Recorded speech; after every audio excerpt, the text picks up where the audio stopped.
right, isn't it? Yeah. Okay, so it's been over 50 years since any human once walked on the surface of the moon. And NASA has now recently announced plans to return humans to the moon, but this time for good, to establish a permanent lunar base for a sustainable human presence on the moon. So you're probably thinking to yourself, how are they planning to do this? And they've also said they want to do it by 2030. How likely is it they're going to do all of this by 2030? And that's why this talk is titled Establishing a US Base on the Moon, Timing and Challenges, where I'm going to give you an overview of how NASA does plan to get back to the moon and the challenges that they're going to face, how those challenges are going to affect the timing, and I'll answer this question: how likely is NASA to have established a moon base by 2030? And I'll show you that NASA may well get a very basic base camp on the moon sometime in the early 2030s, perhaps 2033, 35, but it'd be unlikely to be 2030. So I've split the talk into these 5 chapters about why we want to go back to the moon and how to build a moon base, how to go back, a lot of specific challenges and timing, and then we'll sum up and conclude. Okay, so why go back to the moon and where to go on the moon? So let's have a look what's the attractions. There's 6 good reasons to go back to the moon, each of which these we'll now look at. One is it's a very special environment, and because it's on some sort of terra firma, it's nice and stable as opposed to in space, but you've got a high vacuum, there's no atmosphere to speak of. You've got low gravity, it's only 1/6 the gravity of Earth, and you've got extreme temperature swings. You've got extreme heat in the daytime, the lunar daytime, and at lunar nighttime or in the shade, you've got extreme lows, temperature lows. So it's ideal for testing scientific experiments, for developing new biological products, and for developing and testing new materials. So it's just a very unique environment. Planetary science, carrying on where the Apollo astronauts left off, looking at sort of the lunar geology, are there moonquakes, what is the heat flow out of the moon, and so on. But furthermore, it's just a beautiful, untouched geological record of the early solar system. Just a great big laboratory. Resources, the moon has plentiful resources. In particular, the most important is water. Water is very precious, it's very essential, but it's very heavy. In space, heavy equals expensive. So, and a litre of water is a kilogram, and it costs a lot of money to get every kilogram you can up into space from Earth. There's very good evidence for water ice on the moon, with remote sensing from at least about 5 lunar orbiters have established very good signs of significant amount of water ice on the moon. And of course, water is great for drinking, preparing food, your sanitation, watering your crops. It's a great form of radiation shielding. You can use electrolysis and split it into the oxygen to breathe. And of course, oxygen and hydrogen you can use for rocket fuel. So really, it's very essential and very important for astronauts that want to be self-sustainable on the moon. Furthermore, with resources, the moon is very rich. Yes, silicon, iron, magnesium, calcium, aluminium, manganese, titanium, all those elements are very plentiful in the lunar soil. You don't have an atmosphere to absorb solar light and radiation. You don't have clouds to reflect it. So you've got plentiful of solar radiation. Great place for solar energy, setting up for power. It's also very important for future deep space missions. A test bed for new technology and training astronauts with the new technology for going out to Mars and so on. Also for testing and developing new equipment, maintenance and repair of all this equipment. Because of its low gravity, it's an ideal springboard for going to Mars and the asteroids. It costs a lot of energy to leave Earth's orbit, so to get up into orbit and then leave from there. So it makes sense if you can set yourself a base on the moon or around the moon, get yourself established and then leave from there, it's a lot more cost effective. Astronomy research, solar studies, I didn't mention before, but the a lunar day is 28 Earth days. So at the equator, you've got 14 Earth days of daylight, and you've got 14 days of nighttime, and that even gets more exaggerated when you go out to polar latitudes. So needless to say, you've got nice prolonged periods of solar exposure. So it's perfect for studying the sun. Radio astronomy, set up a nice big dish like you here see, look, Arecibo styled radio dish in a large crater. You know, doing that on the far side of the moon would be ideal. You're away from all the terrestrial chitter-chatter radio and microwave chitter-chatter that you're going to get exposed to from Earth. Super and cool infrared telescopes, quite happily put that on the far side of the moon, so it's facing away from Earth as well. It could be part of a large, array of gravitational wave detectors as well. So there are many astronomical research aspects to having something stationed on the moon. And then there's the lunar South Pole, and you've probably heard that's getting a lot of attention recently. Why the excitement about the lunar South Pole? And there's a couple of important properties. One is the axial tilt of the moon in relation to the ecliptic plane and to the sun. The Earth, as you're probably aware, has got an axial tilt of 23.5 roughly degrees, and that gives us our seasons, and at our poles it gives 6 months of daylight, 6 months of dark at each pole and so on. So the axial tilt on the moon is just very minimal. It's at about 1.5 degrees, nothing much to mention at all. And because of that very, very slim axial tilt, down at those high latitudes of the poles, the sun appears to hover most of the time just a few degrees above the horizon. It just stays there and just hovers there for long periods of time. So that gives you extra areas here, low sun angles with prolonged sunlight, whereby there is, on average at the lunar South Pole, you can be in daylight 80% of a lunar day, which is 22 Earth days, continuous daylight. Huge plus, which is ideal for working, and solar power.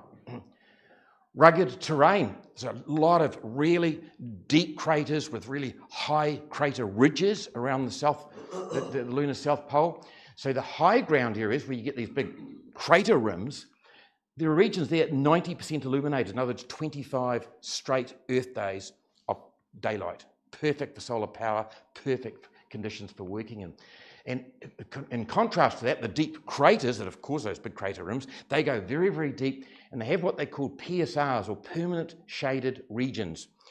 And what they mean by that, because the axial tilt of the moon is pretty much upright, so you're not exposing yourself at an angle to the sun, in those deep craters, there are regions way down on the bottom of those craters that have never, ever, ever, in billions of years, never, ever been exposed to the sun, which means ice has been sitting there, frozen water sitting at the base of those craters, and that's what the evidence from remote sensing seems to suggest.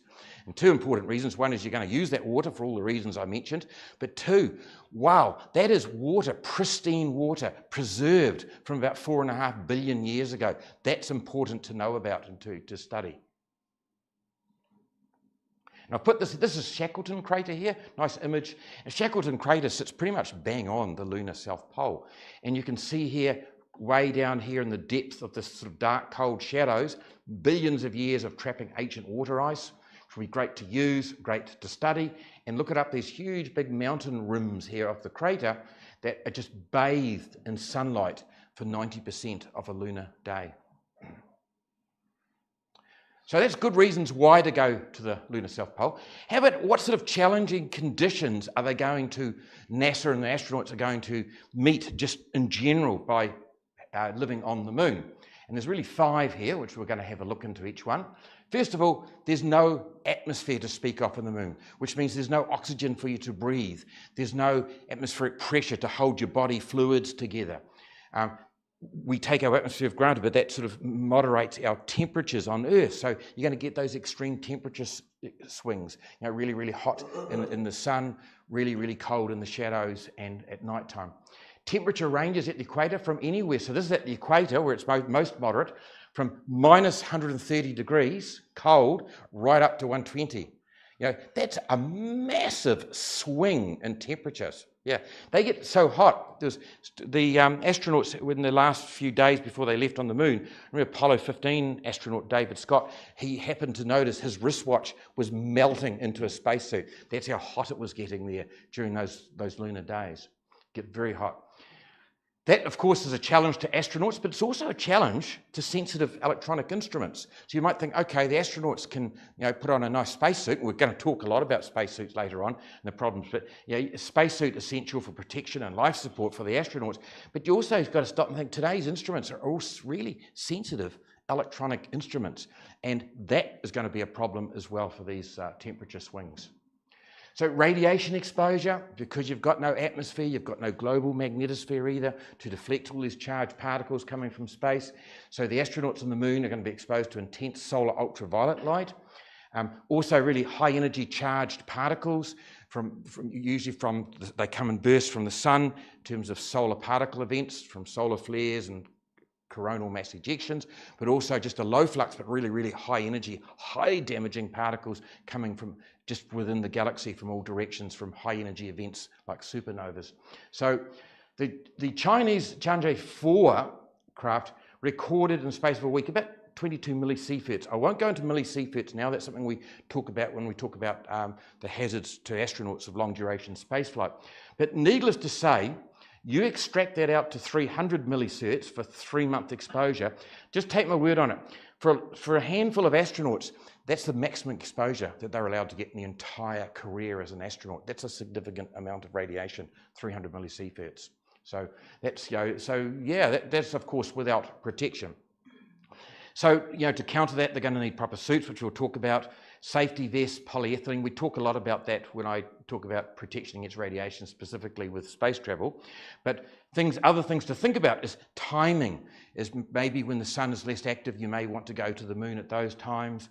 Have a habitat on the moon in a safe location, in a deep crater or in a lava tube or something like that. These are all sort of things that NASA needs to think about. The regolith, also known as the moon dust, the soil on the moon. So that can be up to 1 metre thick in some areas, and it has 2 important properties to worry about. It's really adhesive, so it sticks to everything. The Apollo astronauts just got covered into it. When they left the moon, their white suits were just black and dark. It just sticks to everything. So it's very adhesive, but it's very abrasive. And that's something the astronauts noted, is that the rubber seals around where their gloves fitted onto their suits and where their helmets fitted onto their suits as well, that unscrew them when they went back into the lunar module, put them on to go back out. They noticed that the regolith was adhering to those rubber rings and actually wearing them out. So that is a very important problem. It's very adhesive and it's very abrasive. It's abrasive because the edges are sharp. There's been no weathering on the moon. There's no wind, there's no water. So it's all like glass, like shards of glass essentially, that lunar soil. It hasn't been weathered down. So also because of the low gravity and the no atmosphere, it tends to spray up and spread out and hover. It just doesn't fly up and just go straight back down again. It hovers, which makes that whole problem even more of an issue, for astronauts and getting into equipment and into their suits and so on. Unknown long-term respiratory effects, because that's one thing the astronauts did notice from the Apollo astronauts. They said when they took their suits off, it was stuck to them. They could smell it. It smelled like spent gunpowder.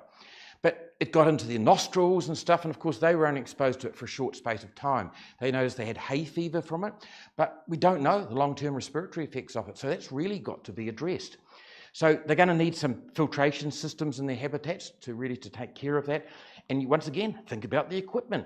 Probably some sort of nano coating film or something like that over the sensitive equipment. Prolonged darkness. So I said, yay, prolonged lightness. But in those equatorial latitudes, you get your 14 days of sunlight, but hey, that also spells out 14 days of darkness too. So you're going to get these prolonged periods of darkness as well. So you're going to need a continuous power grid of sorts. You can't just rely on it for the sun. You're going to have to store energy, whether it be solar or nuclear, and we're going to talk a little bit more about that later as well.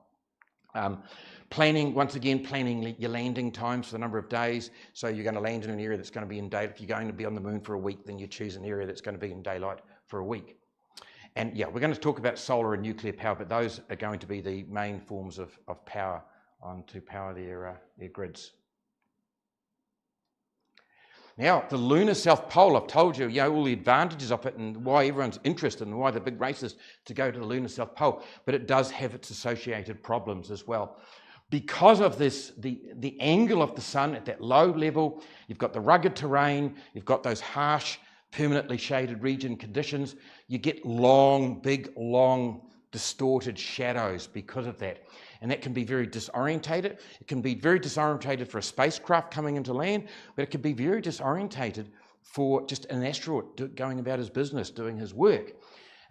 So they get distorted, they can obstruct views for landing and working, so they may have to have some sort of navigational system going on or some sort of GPS system so astronauts can't get lost and so on. So that is a real problem.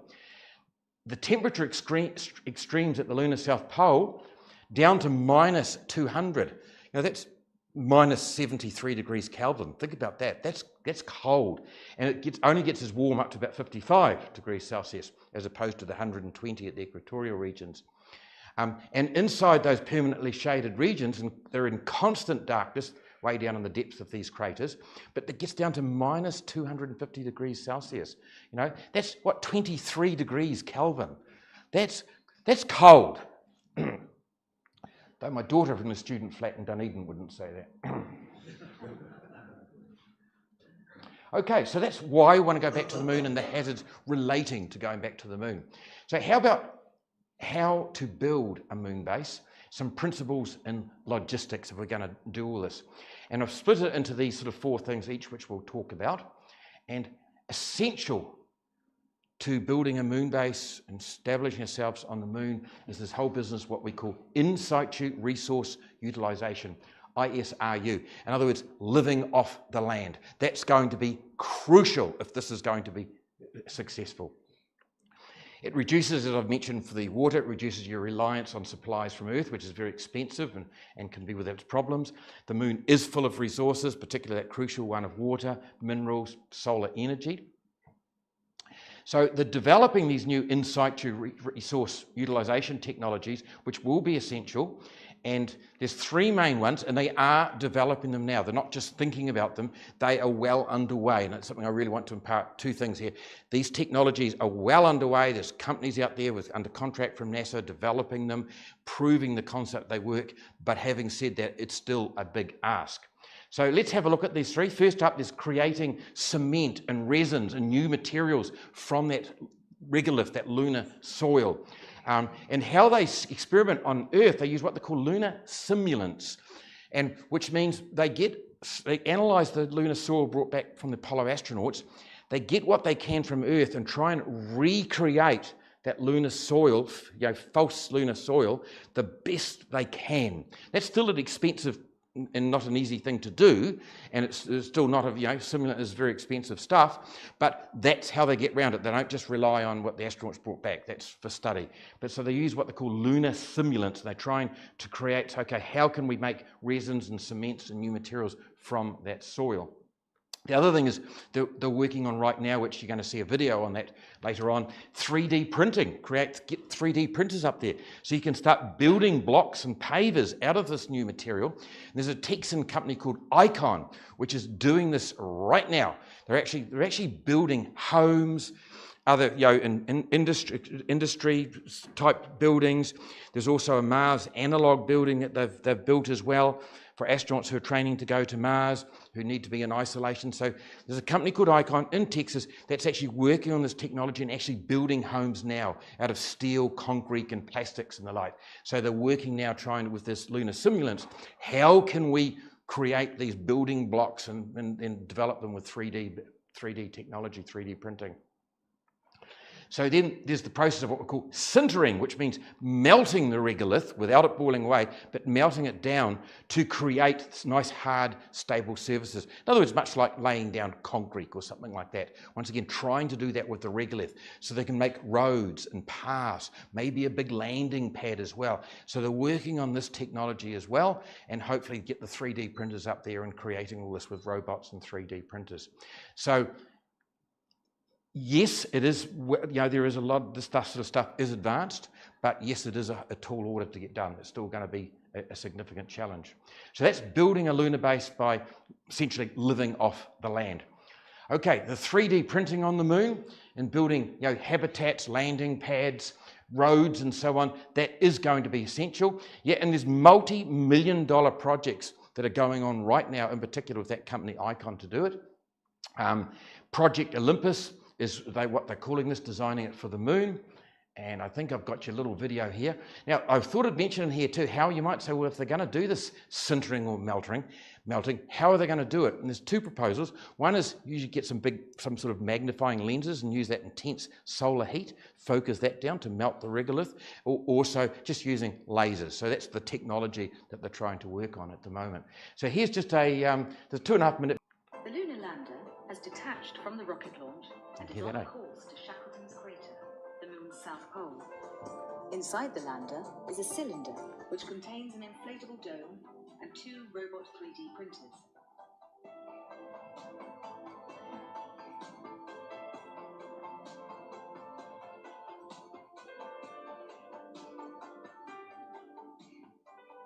After the cylinder containing the habitation capsule has been unloaded, a dome is inflated from one end. This provides the support structure for construction. A little like scaffolding is used to build on Earth. The lunar habitation is built by a robot-operated 3D printer. At one end, it has a scoop to collect the regolith. In the center are the containers for the printing material. At the other end, there is a robotic arm with a printing head. The robot collects regolith from the moon's surface. Layers of this moon dust are built up over the dome to create the protective shell. This process takes about 3 Earth months. The shell is made up of a hollow, closed cellular structure. Under a microscope, it would look very similar to the close-up of a bird's bone. Like a bone, it is light and incredibly strong at the same time.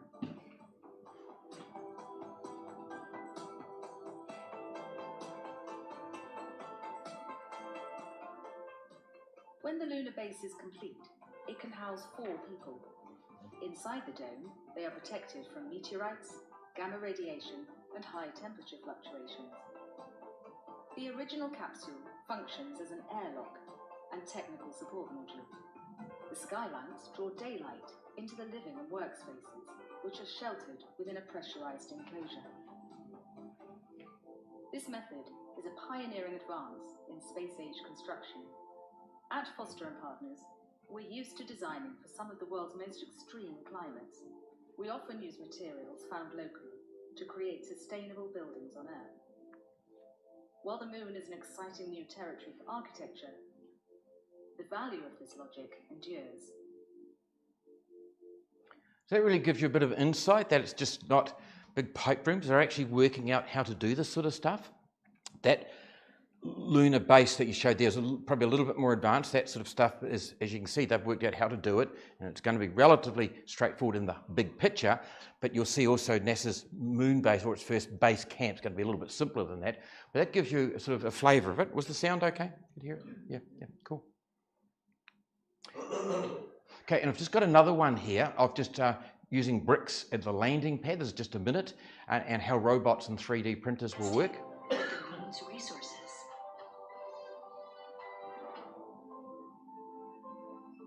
The robot's thorough and comprehensive reconnaissance is an imperative step of evaluating and verifying technology before actual lunar construction.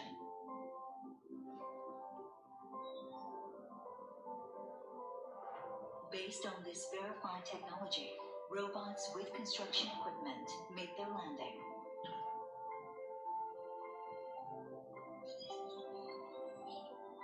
The first step is to set up a power station or energy supply.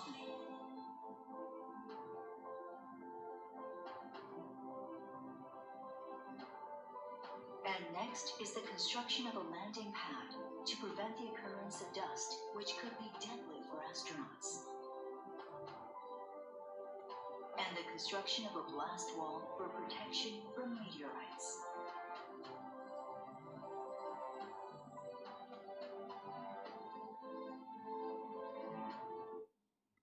Yeah, so you can see here, that's how the planning, the 3D printers will be working and they'll be developing things.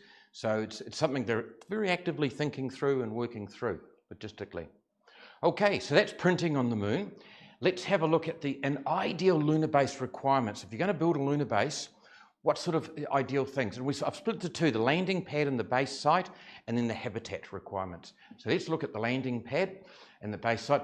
Obviously, you want an area that's relatively flat. The landing pad, you may want at probably a different level and a distance from the habitat. Why? Is because you're going to get dust regolith flying everywhere, all over your solar panels, all over your instruments and equipment. So it's nice to have it some distance, or maybe a hill or a barrier between it perhaps. Nice to have it on a well-lit crater ridge or rim for maximum lighting conditions, for those nicer temperature, the better temperatures and the long periods. You also want to make it reasonably close to those permanently shaded regions. Close enough maybe for a moonwalk distance, or certainly with rovers. Also, you're going to want sort of moderate slopes for access. You're not going to build it right beside a crater that you just can't get at because it's, slopes are too steep. So you've got to take all those things into consideration. You want it to be on the near side of Earth, not the far side of the moon, because you want constant communication with Earth. And you have it somewhere near the limb between the near and the far side, so you've got access to both. The geology is different on the far side, so it is something that they do want to research. So yeah, you want access to both the near side and the far side when you have it for your location. As for the habitat, you want radiation protection. The regolith, as you saw from that first video, the regolith actually is a very good protector. I think scientifically they say you only need about 15 centimetres. I personally would rather have a metre or so above me, thank you very much.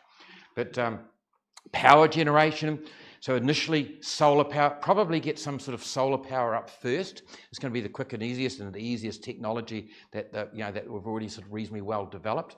They are looking at this 3 companies in the US that have each been paid about $5 million each to research and develop and make proposal forward for designs for nuclear fusion, small little nuclear fusion plants on the moon, whereby they're trying to design something, and they'll pick one or two of those designs that get proposed and use on the moon. They hope to have them established by about 2033 on the moon, and whereby the requirements will be that it can operate for 10 years safely and reliably without any astronaut involvement. You don't want an astronaut trying to repair a nuclear power plant up there, thank you very much. So you want it to be autonomous. So they've got all these requirements. And yeah, these companies are working, nuclear power plants are working on this now to create little nuclear fission units for the moon. So it makes sense to use solar and then bring in some nuclear fission reactors. Simple things that we take for granted, waste disposal, recycling, that's going to be, not a major, but that's sort of things I think are going to be hurdles. And of course, you want reliable communications, whether it be with satellites above the moon, whether you're going to have something powerful to go straight forward to Earth, or maybe up to the space station as a communication hub, which we'll talk about. That's the lunar space station, that is. Okay, so that's the lunar base requirement. How about the logistics of setting up a base? What are you going to do? Well, step one, we're going to do a little bit more look into this, but the next 3 years, we're going to see a lot of robotic missions going up there, doing reconnaissance missions, setting up there, but also just doing small-scale unmanned demonstrations, mining, 3D printing, constructing a small pad, maybe in advance for the human land, when the landers come into land, that they've already got a pad and some roads set up. So we're going to see this over the next 3 years, these sort of unmanned missions going up there with small robots and rovers on automation doing this sort of stuff. Also, they're going these rovers, we're going to show you one later on, determine the exact location, the depth and the amount of water ice. There's no use saying, well, our remote sensors on our orbiters tell us there's some ice down in those crater here and over here and over there. It doesn't tell you anything. It doesn't tell you how much is there, how accessible it is, how steep the slopes are and stuff. So they're going to send in rovers and robots in first to do some important reconnaissance missions.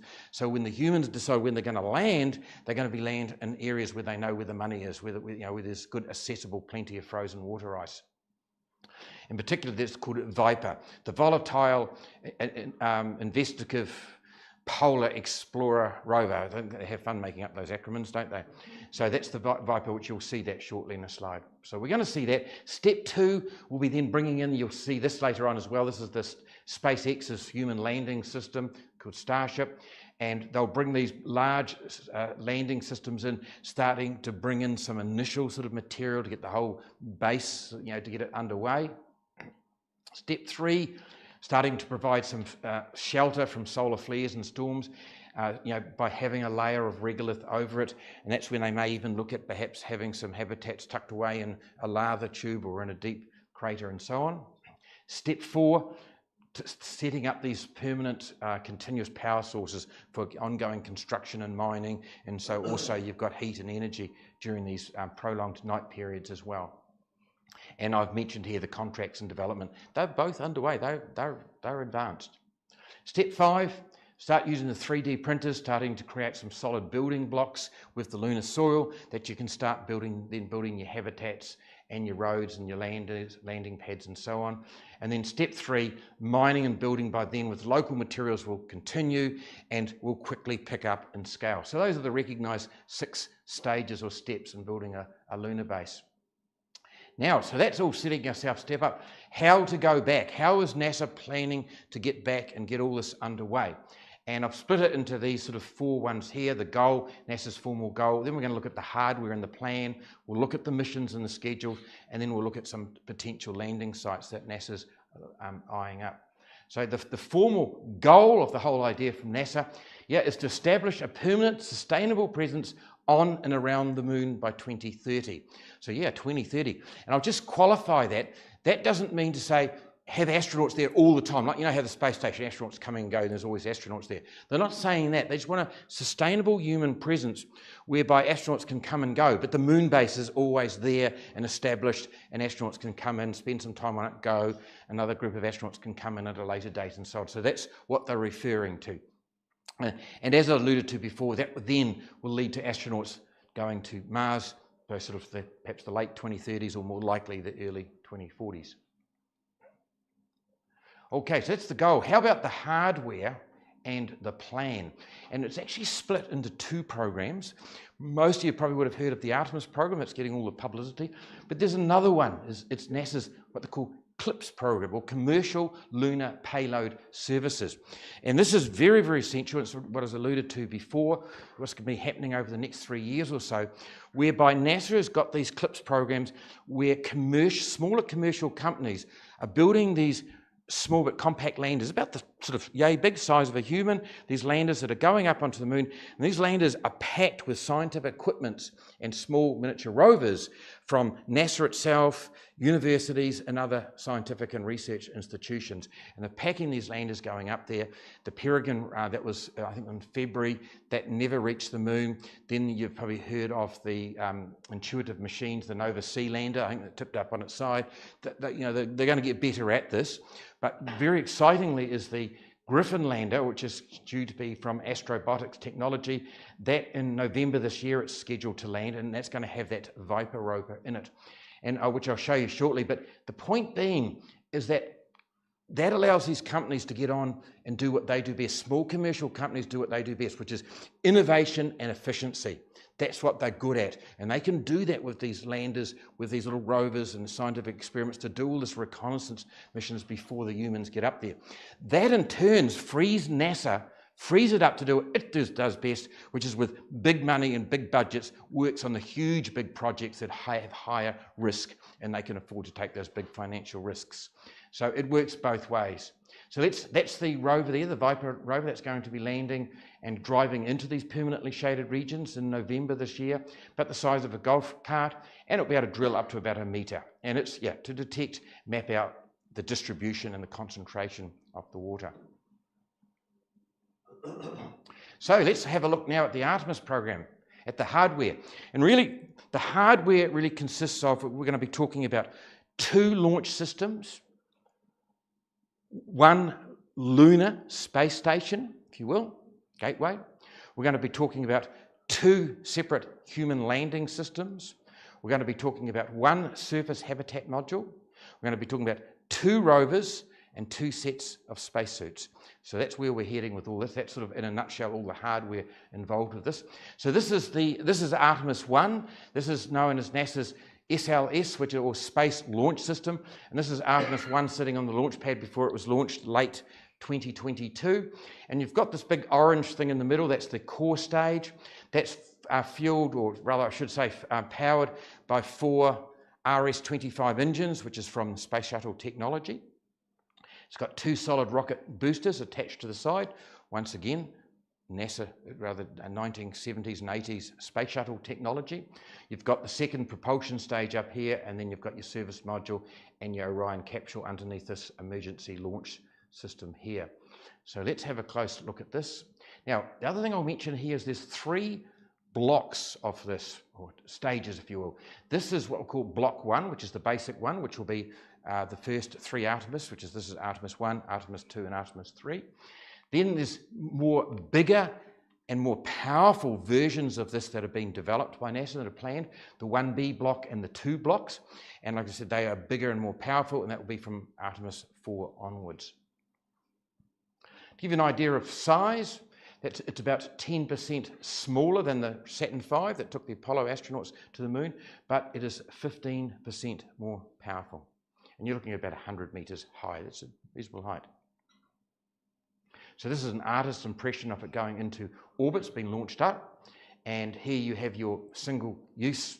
All these are single use here. You've got your solid rocket boosters. They burn for about 2 minutes and then fall off into the Atlantic Ocean, where they are not recovered. They've got the potential to be recovered, as the Space Shuttle one was, but they soon found from the Space Shuttle it was actually cheaper just to get a new one. By the time it hits the surface of the water, salt water gets into it. It's not, you don't just hose it down and put it up on the next launch.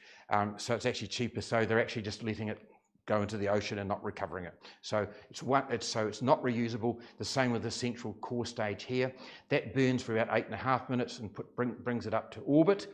So I've mentioned here single use. The Orion capsule, which is currently undercover because the launch abort system is there. Let's move on to the next slide. Here it is here. So this here is your propulsion stage that puts it puts the whole thing up into Earth orbit. And also is responsible for putting it into TLI, that's trans-lunar injection. So they go into Earth orbit for a while, check that all the systems are okay. Yep, we're ready to go to the moon, and they do a trans-lunar injection, and that fires up here. So it's called the interim cryogenic propulsion stage. That's it here. It's powered just by 1 engine, and it's called interim because for the next blocks, the 1B and 2 blocks, they're going to have up to 4 engines on it. It's going to be a lot bigger. It's going to be able to take cargo and so on. So here's your Orion capsule. Now the launch safety system is gone. So there's your capsule there. Now they say that is reusable. You know what they're doing? They're actually having to have a complete new hull. They're just rape and pillaging electronic parts and some hardware parts from inside the capsule from one and slotting it into the next one. That's what they mean by reusable. Certainly for the first 4 missions, they're just using a whole brand new hull or capsule. So it's not completely, oh, okay, grab that capsule and slap it on the top of that rocket, thank you very much. So that's what they mean by that is reusable. So it's partially reusable. I think it's a better definition. So it has a crew of 4. There's also a cargo version as well that goes directly to the moon. And this is your service module here. That's all relevant here because we'll talk about that later. And here's your solar panels to power it. So that's NASA's SLS or Space Launch System that they're using.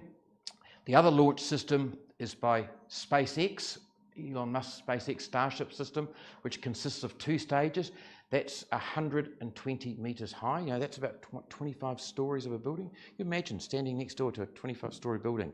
That's how tall this is. This is by far the tallest and certainly the most powerful rocket that's ever been developed. They don't count it just yet because it hasn't successfully flown. So it's got 2 stages. You've got your big booster, what they call the super heavy booster here, which is 70 meters high. And that is designed to put this top story here. This is what they call the Starship spacecraft, which is 50 meters high, or about 10 stories. There's 2 variants, the human landing system and the cargo variant. This remains totally unmanned, so that the super heavy booster puts all this into orbit. We're going to talk more about how they do this in a minute. It's got to refuel itself. Then it heads off to the moon totally unmanned. It doesn't man itself till it gets to the moon. So There you go. So that's what the system is there. Now, once in orbit, as I mentioned, this needs to be refueled, and that's an interesting tale which we'll talk about. And it uses liquid methane and oxygen, so it's all cryogenically cooled, is how it's fueled, as opposed to liquid oxygen and hydrogen for NASA's Space Launch System. Now, here's when the fun starts. So, what are they going to do? What's the plan? So, first up, they put this big fuel depot that gets launched into Earth orbit. All right, it's empty. Then they get these series of what they call fuel tankers. And all of those have to be launched full of liquid methane and liquid oxygen. So this is the plan. Send them all up, dock with the depot, and transfer the fuel through. Now, the big challenge is first, how many of these are required? They don't know. They estimate somewhere between 15 and 19 of these. They're all going to have to be launched in quick succession because you've got cryogenics, your fuel's going to boil off otherwise. So you're talking 15 to 19. This is what they still don't know the exact number yet, of quick succession of all these tankers going up there. Then they've got to transfer all the fuel into this fuel tanker. So that's quite some challenge. I think the expression on a few people's faces, I can see you understand the challenge, yeah. Then the Starship human landing system gets launched. It docks with the fuel depot full of liquid methane and liquid oxygen, and then it's got to get all transferred across to refuel that. That's never been done before on any scale, nowhere near like this. That is a huge challenge. So a lot of people say, just forget it, it's just not going to happen, or it's going to take ages. And you hear, I've heard other arguments say never underestimate SpaceX, what they can do. So interesting, watch this space. Then that's got to refuel, and then that human landing system, the Starship system, then heads towards the moon. So let's pull all this together for Artemis 3, which is going to be the first mission. They're planning to put the first people back onto the moon again. So your fuel depot goes up, you get your succession of your fuel tankers to go up, it's got to get fueled up, your human landing system then fills up, and then that goes through translunar injection and heads off towards the moon. The human landing system then loiters in lunar orbit, because you don't do anything until you know that that's worked. If that has problems, there's no point in having astronauts stuck going around the moon. So NASA just sits on its space launch system, and the astronauts sit tight until they know that that's successfully loaded up with fuel and has arrived at the moon, and that just loiters there. Then NASA sends up its space launch system, an Orion capsule. That gets launched up. That then goes to the moon, docks in lunar orbit with the Starship human landing system. 2 out of the 4 astronauts transfer into the human landing system, 2 stay behind in the Orion capsule. So the 2 of them go down to the surface of the moon. They're planning to spend about 6.5 days there, whereby they'll do 5 EVAs or moonwalks during that 6.5 days. They then come back up, and in the meantime, the Orion capsule's done this huge, big, long elliptical halo orbit around the moon, which takes about 6.5 days to get around.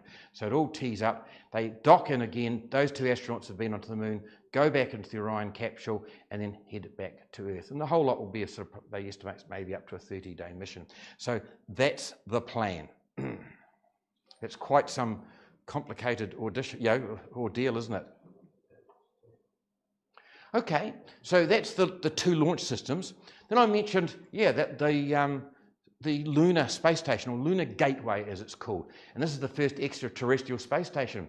So they're planning to have that in that nice elliptical halo orbit around the moon. The first 2 modules will be sent up by SpaceX's Falcon Heavy rocket, and probably about 2026, something like that. They're going to send up the first propulsion and a power and a habitat module. Then Artemis 4, with that next generation of the much bigger and more powerful space launch system, is going to be going up, and that's going to take up another international habitat module. That's about 2008 onwards, probably 2008, so they're aiming for it to have it up there. So that's going to take up a 3rd module, and then further modules will be added over the next 3 or 4 years. So the space station will be able to be used by the Artemis 4 crew. Okay, so a little bit about it. It's a multi-purpose space station, which we'll go through now, and it's multinational. Various agencies here, NASA, European, the Japanese and the Canadian space agencies, all involved with the development and the construction of this lunar gateway. So it'll be a staging point for future lunar and Mars exploration, and also for astronauts to simulate long missions. They'll spend long lengths of time up there and get used to working in space for long lengths of time. It'll be used as a base as well, and as a docking point, staging point. It will allow those reusable landers. The human landing system is reusable. It's not a one-off like the lunar module was. It's going to be reusable. So it's going to allow astronauts to be shuttled backwards and forwards between lunar orbit and down to the lunar surface. It'll be able to support about 4 astronauts up to 90 days, or it will be able to operate autonomously just on its own. No astronauts, just quietly go about doing scientific experiments, fully automated as well. It'll form a reliable communication hub between Earth and the Moon. Remember I mentioned that. They're going to want some sort of powerful, reliable communication systems for the astronauts to communicate with Earth. And it'll be a great science laboratory, studying human studies, lunar studies, but in particular, they're going to use it. A lot of more research has got to be done if we're going to Mars on radiation, protecting astronauts from radiation, understanding radiation better in space. So that's going to be very, very important. And as I mentioned, you get huge, big exposure to the sun and these big halo orbit that the lunar gateway is going to do around the Moon. That's the Moon. It's going to be a nice big halo orbit around it. So it's almost going to have continuous exposure to Earth for communication, and it's going to have continuous exposure to the sun for ongoing heliophysics laboratory work. So it's going to serve a lot of purpose. I heard a NASA astronaut say, "What are they going to do up there? Soak up radiation?" So no, there's a bit more to it that they're going to. Yeah, it's interesting. Okay, so let's move on to the 2 landers now. So this is SpaceX's Starship human landing system. As I mentioned earlier, look at the size of that. So that's 50 meters or 10 stories high. So Artemis 3 is planning to be using that in September 2026. Before that, though, it's got to do an uncrewed demonstration. Before that, they've got to prove that they can go up into Earth orbit, refuel, that whole process I went through, go up to the Moon into lunar orbit, then go and land and come back up again.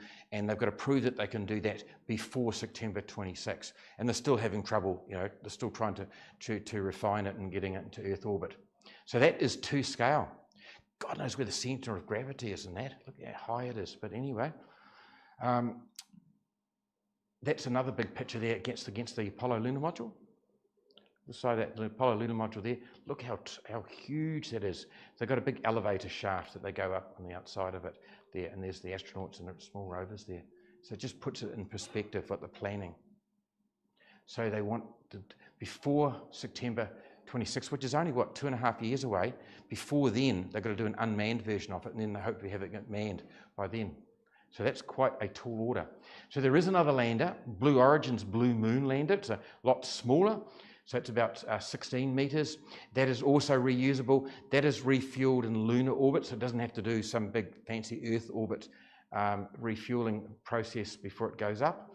There's 2 marks. There's a Mark 1, which is cargo, which they hope to have up within about a year's time from now to be using. And there's the Mark 2 crewed version, a crew of 4 for about 30 days. So that also, they're hoping to have that for Artemis 5, which at this stage is slated for 2029. It's once again pending an uncrewed demonstration by 2027. So it's a little bit behind from the Starship one. So that's just once again a scale drawing of what it's going to look like. Okay, the next thing I mentioned was the Surface Habitat Module. And this is what NASA means by their initial base camp. And it's commercially built. They hope to have it launched in 2028. It's 3 levels. You can see here, there's a level here, and then there's 2 levels in this region here. So they hope to have Artemis 6 crew to be using it by 2030. So that's what they mean by 2030. We're going to have a lunar base, a base camp, that astronauts can come and go on.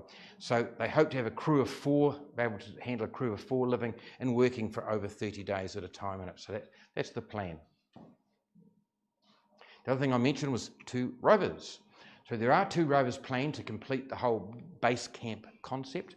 So the first one here is an open top design, pretty much very similar in concept to what the Apollo astronauts use with the lunar rover. And then it's opened, this takes 2 astronauts on their seats and they have to remain in their pressurized suits to operate it.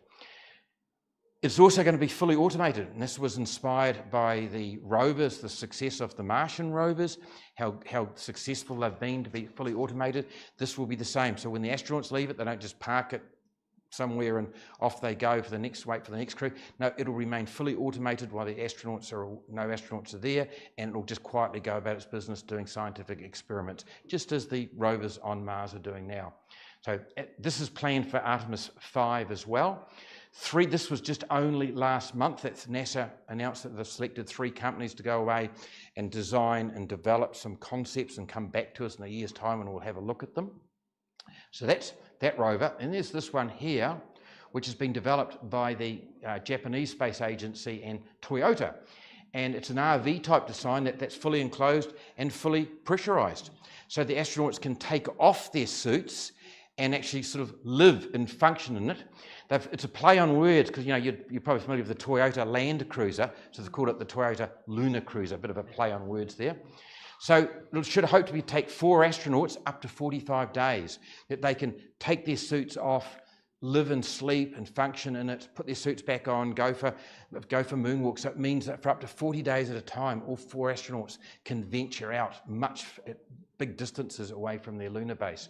So essentially, yeah, it's a mobile habitat.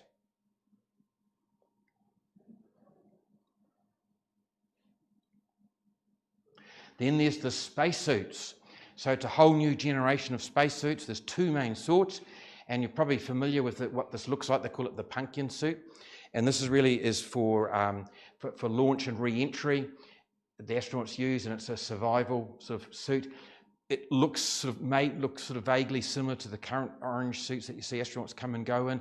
That's a total makeover. Huge multiple improvements on previous suits to make it safer, far more functional.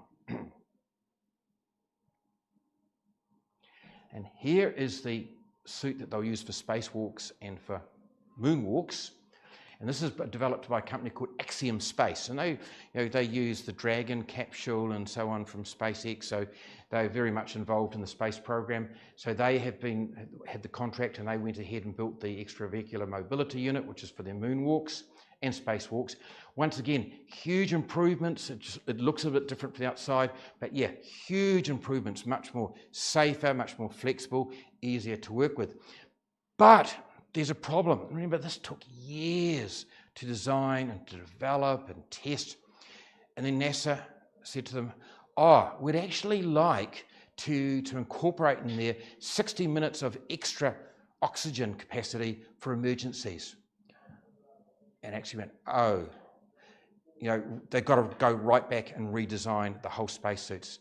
And spacesuits, I mentioned, do not get designed, developed, and tested just in a year or 2. There's years worth of development behind it. So that really is, and it's going to come up in one of the reports we'll be talking about later in the talk. That is a problem for the whole program. Okay, so that's the hardware in the plan. Let's have a look at the missions and the schedule. So Artemis 1, that flew in November and December 2022. It was an uncruised, a bit of a shakedown cruise, 25-day mission, just did a big loop around the moon, and it was just testing out their space launch system, the Orion capsule hardware, and they did some experiments in there with radiation levels and so on.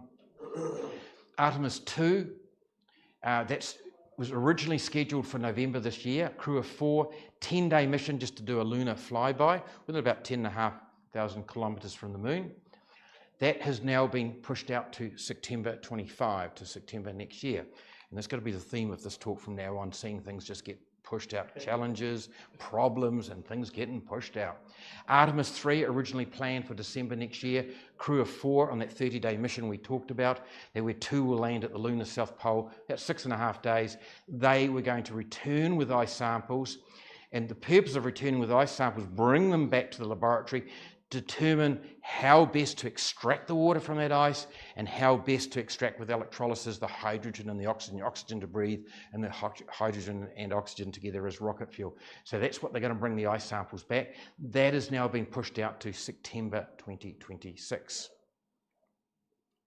Then there's a 2-year gap that NASA's planned at this stage to develop that larger, more powerful SLS Block 1B version of the LSL, of the SLS rather.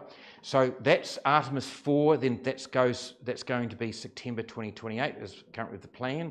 That will then dock and use the Lunar Gateway. It's actually going to take up the IHAB, the International Habitat Module, at the same time, and they will dock and actually use that Lunar Gateway. Crew of 4, 2 will land. Artemis 5 then, planned for September 2029. That will also use the larger 1B block, and that's going to deliver a refueling module up to the Gateway space station, so that's going to slowly get built up. It will also use the station, and that's going to use the Blue Origin human landing system. That one that we spoke at, that smaller one that is opposed to the SpaceX one. And hopefully by then they will have the open lunar rover.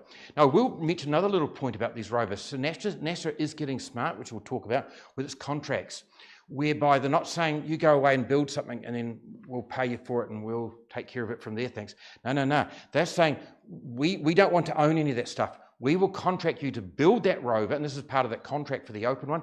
We want you to build that rover, get it up there, and have it ready for our astronauts. When our astronauts land, it's sitting at a certain spot, ready to go. And by the way, we want you to service it and look after it for us as well. We're just going to lease it off you, if you will. So that's the shifting, the risks, which is a good thing to be doing. So that's part of those contracts that I mentioned that were announced last month for the open rover. Artemis 6 is planned for September 2030, a trial of that surface habitat module or base camp, and then Artemis 7 and beyond are yet to be announced, but they hope to have yearly landings throughout the 2030s from then in. So this is the Artemis base camp here. They hope to have that up and functioning. Good luck to them. But Artemis 6 at the lunar South Pole for a sustained human presence to initially just host 4 astronauts up to about a week. So eventually, this is a guy, Jim Free. You'll see a picture of him later on. He's NASA's associate administrator at the moment. He's directly responsible for the whole Artemis program. He is saying eventually we want crews up to 2 months at a time up there, crews of 4, and that will probably be something like Artemis 7 through to 9, somewhere around there. So that's the missions and the schedules. Let's just move ahead and look at the potential landing sites. So there's the prime real estate's got ideal conditions, what you want. As I mentioned before, you want something relatively flat area on a well-lit crater or ridge with a high elevation, providing good lighting conditions, yet moderate temperature swings and close to the permanently shaded regions. NASA has actually already selected 13 reasonable sites at the lunar South Pole. Each of them has 15 by 15 kilometre areas within 6 degrees latitude of the lunar South Pole, and each of these 13, 15 by 15 kilometre regions, each of them contains at least 10 100-metre wide landing sites. So it's pretty rugged, but there is room there as well to have these flat areas. So that's quite eye-opening, really. That's there are some suitable spots to land up there. And this in particular is the region. It's a region, a nice big rim. This is their prime bit, which they like. You've got Shackleton crater here, and over here you've got Degerlash crater, and it has a nice big rim going between the two that's nice and elevated. Shackleton's thought to have a permanently shaded region in it, and the Degerlash crater has been thought to have actually 2 of these permanently shaded regions in it. So that is their prime spot they're really interested in. So here's a little video just about the landing spots and stuff. Just give you, once again, just another from a different look. Artemis is our 21st century return to the moon. Together, NASA, international space agencies, and a growing global space industry will explore Earth's nearest neighbor with advanced robotics and our next generation of astronauts. But where will our astronauts explore? The moon is a treasure trove of scientific discovery, and NASA has its sights set on the South Pole. This mysterious region features soaring mountains and deep craters, leading to unique locations that experience nearly continuous sunlight, in contrast to nearby depressions that never see the sun. Artemis 3 will mark humanity's return to the lunar surface for the first time since 1972. NASA has identified 13 regions near the South Pole that meet safety requirements for landing and present opportunities to search for lunar resources. Each region can also help us learn more about the history of the moon and gain a better understanding of our place in the solar system. These 13 candidate landing regions represent a diversity of features in the lunar South Pole, ranging from the summits of mountains rising miles above their surroundings to the rims of large craters. These features together act to both expose and preserve billions of years of geologic history. Using robotic orbiters and rovers, NASA and the global science community will continue to study these regions before selecting the Artemis landing site. The astronauts selected for this bold expedition will literally and figuratively shine a light on some of the deepest, darkest areas of the solar system, revealing ancient secrets of the universe. Yeah, so that was the loudest volume. As you know, we couldn't put it through. So that gives you an idea of the landing sites they've already got lined up already, they're eyeing up, and the features they're looking at. So that's, we've all gone right through there. The Artemis program, specifically how they're going to do it and the hardware and where they're going to land. Let's now look at some of the challenges, some further challenges. Before we looked at the challenges of going back to the moon in general, what it's going to include, let's look at some challenges to the timing, and that's specific to Artemis.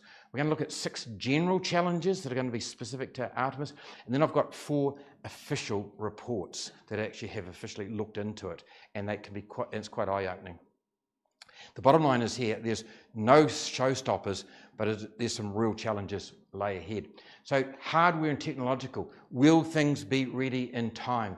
The hardware developmental delays, for example, that SpaceX Starship system, that needs, as I mentioned, an unmanned demo landing prior to Artemis 3, but that's still very much in the testing and developmental stages. Still some way to go.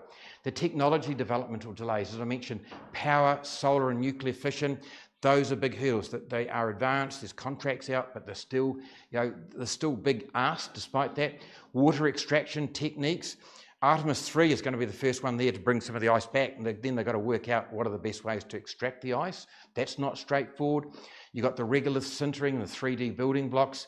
They do have proof of concept on Earth, but there's yet to be any lunar demonstration that can do it as well. So research is advanced, but it's still very big asks.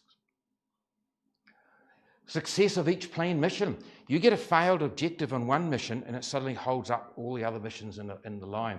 And a classic example, they've only had one mission so far, that Artemis 4 at the end of 2022, so the Artemis 1. So they've already some huge, big, unexpected problems. For starters, Orion's heat shield eroded far more than usual. They also had the bolts that were bolting between the Orion capsule and the service module that are obviously very close to the heat shield. They were actually, those bolts were beginning to melt, so they'd melted. So that's a serious problem.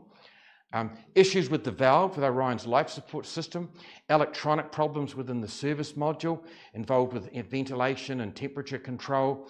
They think that was probably being caused by radiation exposure, but either way, reports suggested, look, it's going to require hardware, actual electrical hardware changes within the capsules to get around this problem. So you just imagine that. So that's not just a quick fix. They're having to redesign and make complete changes. That will not be easy. The Space Launch System ground launch system was damaged after Artemis 1 took off far more than they expected. They expect the repair cost to be 5 times more than expected, $26 million just to repair the launch complex after Artemis 1. They just did not expect that.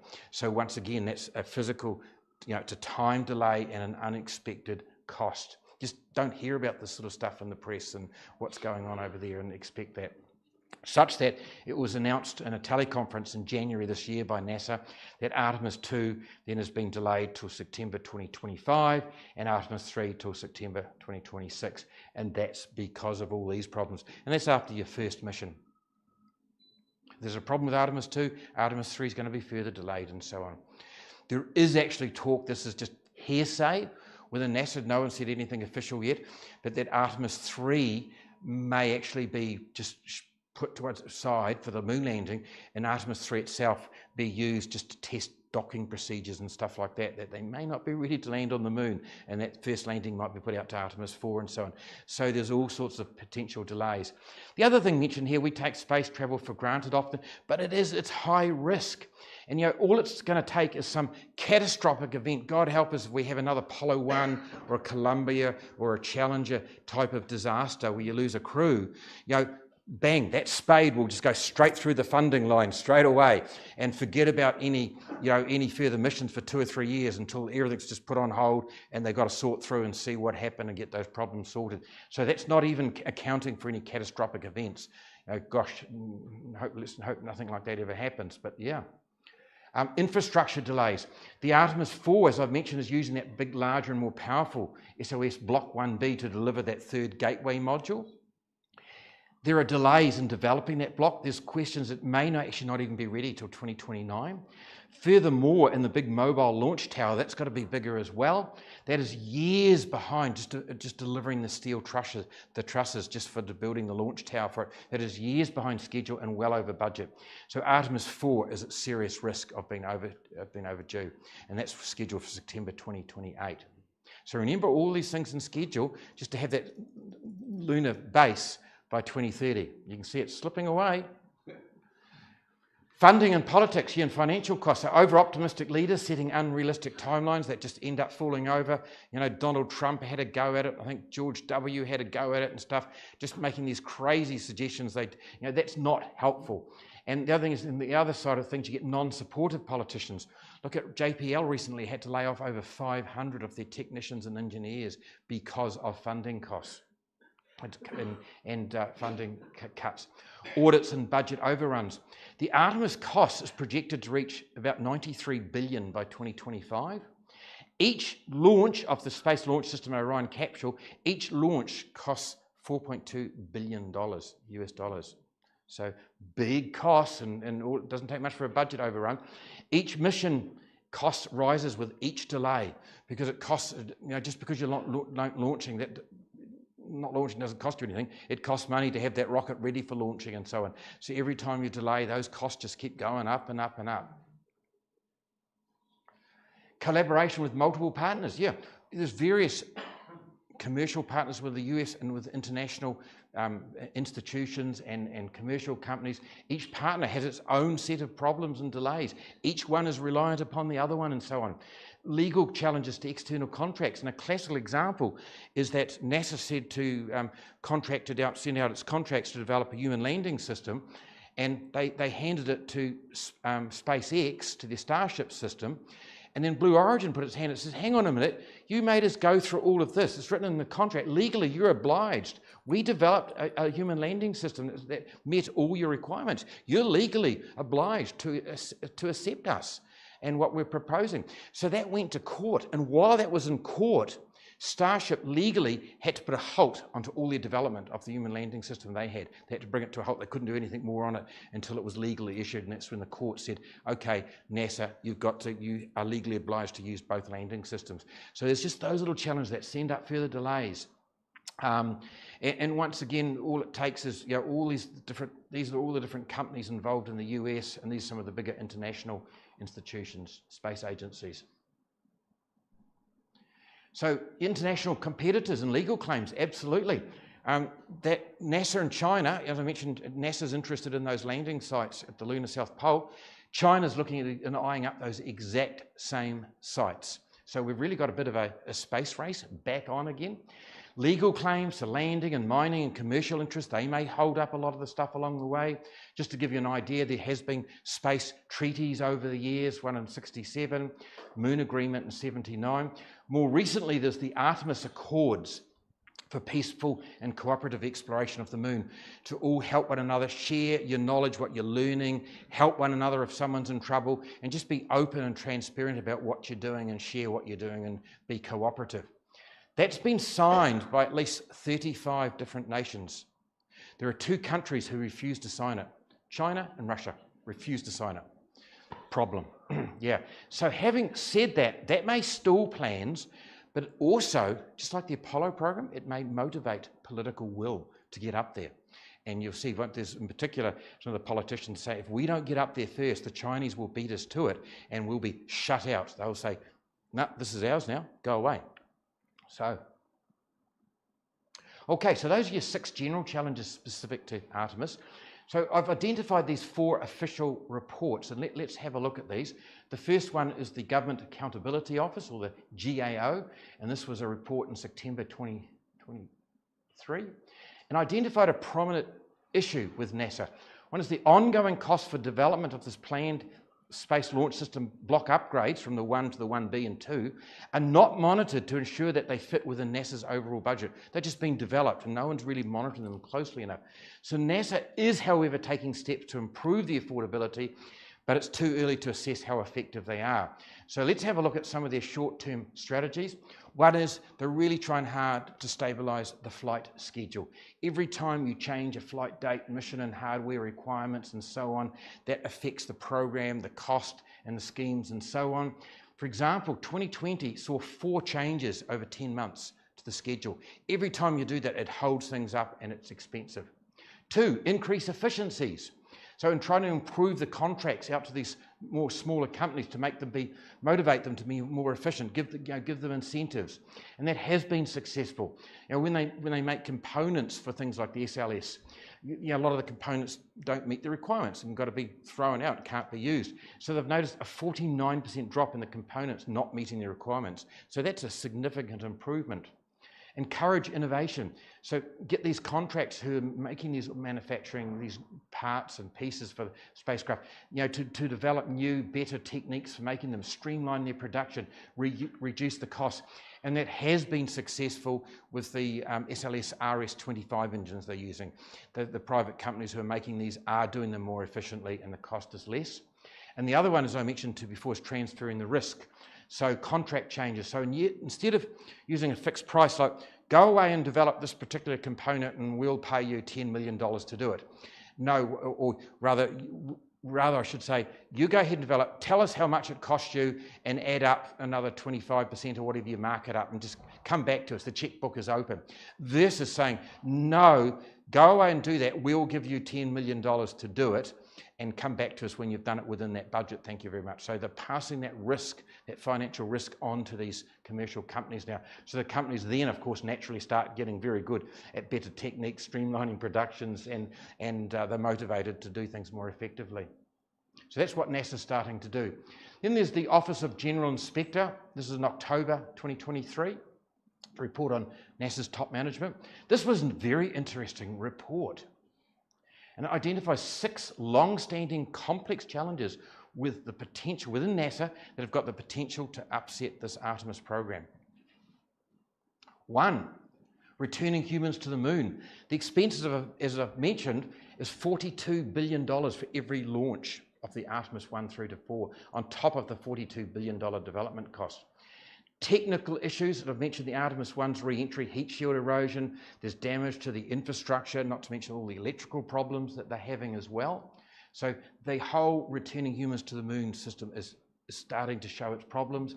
2, keeping humans in low Earth orbit. The ISS, International Space Station, is due to be decommissioned in 2030, but they hope to have an overlap by 2028, be paying commercial companies, be going up there having their own smaller space stations. So there's going to be 2, possibly up to 3 years of NASA overlap expenses while they're trying to develop one system and keeping the old system going. That's going to really gnaw into their budget, which then may in turn affect the Artemis program. 3, outdated infrastructure and facilities. They identified that 83% of NASA's facilities are well beyond their original lifespan and are due to be replaced. No one's budgeted for any of that amongst all of this. 4, poor oversight of agreements. Up till now there has been inadequate oversights of contracts with a lot of excessive unnecessary expenditure and waste. That's what NASA is starting to work on and tighten up. 5, attracting and retaining a highly skilled workforce. You don't think about it. NASA has about 18,000 science and engineering employees. 40% of them are getting near retirement. Furthermore, they're trying to encourage these sort of commercial space industry to expand. But of course, they're going to want employees as well, these engineers and technicians involved in the aerospace industry. So there's competition for them as well, with 40% near retirement. So that's going to be a problem. And 6, they identified that NASA's IT management and security system is a bit outdated. It really needs to be brought up to speed. You know, that's going to cost mega money as well. Okay, then there's the Government Accountability Office report from November 23. And they identified 2 key technical problems. They estimate because of 2 key technical factors that Artemis 3 mission, that first one, remember that was going to be 2025, then it got pushed out to September 2026. They can see that not happening before 2027. 2, one is this whole business of sending up these tankers, these fuel tankers, to refuel the human landing system for SpaceX. They don't know how many, they don't know, they're going to have to in quick succession, they don't know how to do it safely, how are we going to transfer liquid methane and oxygen safely in such huge big numbers into the tank and then into the human landing system. So SpaceX has made little progress in maturing these technologies. That's a huge challenge that just keeps coming up time and time again. And the spacesuit one, as I mentioned, NASA's told them to go away and redesign your whole spacesuit. That could take years to redesign, develop, and test. So they've identified those are the 2 big key problems that could push Artemis 3 up to 2027. And this is really interesting. House of Representatives Committee, this was in January this year.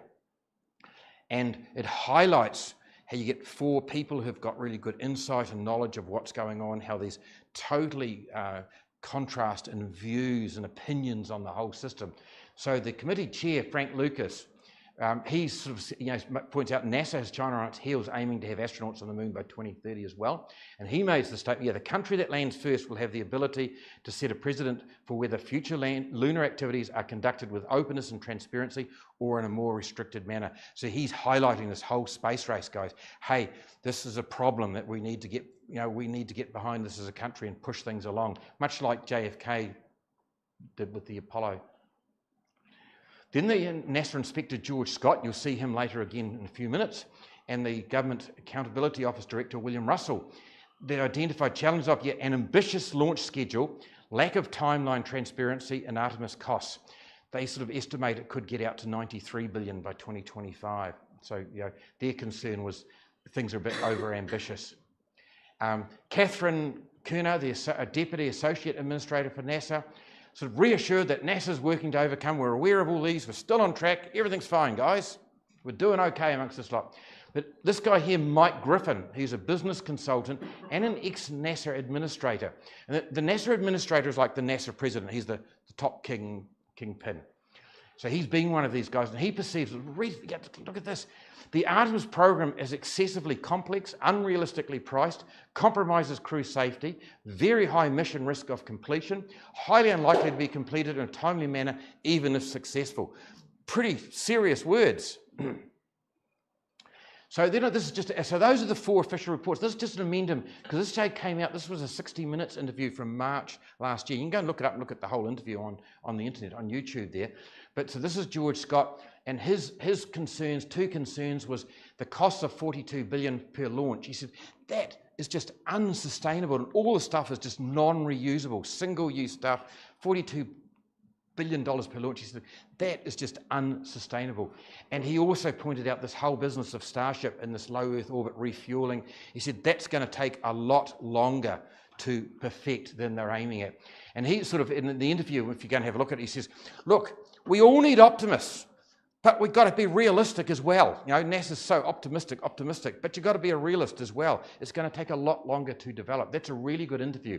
So also from the interview, this is Jim Free, I mentioned before, who's the NASA's associate administrator, like the sort of the VP. He's directly in charge of Artemis. He is very optimistic that NASA has realistic goals. Everything's going to be okay. He said, look, if Starship has delays, we've got the Blue Origin lander. That's there, so everything's going to be okay. So he's very optimistic. Then there's Bill Nelson, who is the current NASA administrator. He has been an astronaut. He's been on the space shuttle as well. And he's also an ex-US congressman, a politician as well. So he has some interesting statements. His attitude is, because he is top guy at NASA now, has been an astronaut, but also in politics, that NASA must keep moving forward. He's a good guy to have behind, because he is concerned also at NASA's competition with China's goal to land astronauts on the moon as well by 2030. Risk they'll get there first and claim it's stay out. So he is really fighting hard in the governmental levels for Artemis funding. So let's sum up and conclude here. So NASA has set the goal of establishing a lunar base camp by 2030. The lunar South Pole, with its permanently shaded areas, is ideal for its resources, in particular water, ideal for science. You can see the need to get there, the wish to get there. It's got multiple lunar challenges of just going to the moon, namely the rugged terrain, the soil, the radiation exposure, extreme temperatures. Base building technologies have yet to be developed, in particular the in situ resource utilisation, the sintering progress of the regolith, 3D printing yet to be proven, though it is well developed. Hardware that's yet to perform properly, the Space Launch System and Orion capsule, that's running into problems. SpaceX Starship human landing system has yet to prove itself. You've got the Lunar Gateway and the rovers. These are all hardware that have yet to be developed and proved. Further challenges involved individual trouble-free. The missions have all got to be trouble-free for everything to go in line.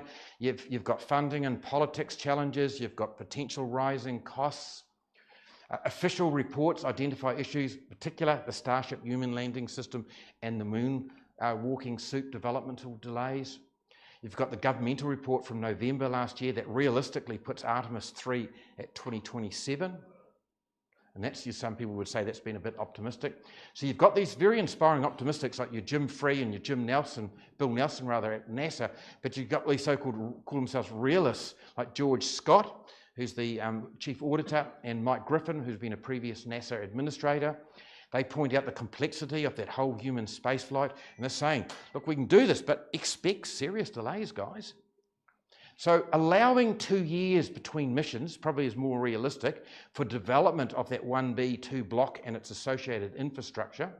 Puts Artemis 4 realistically at 2029, Artemis 5 more realistically 2031, Artemis 6 in the surface habitat module more realistically 2023 at the earliest. So my conclusion is that assuming there's no catastrophic events, that all goes otherwise to plan, NASA may achieve its base camp by 2033, but certainly extremely unlikely to have it before then. So thank you for teaching. I hope you've enjoyed establishing a US base on the moon, timing and challenges. Thank you.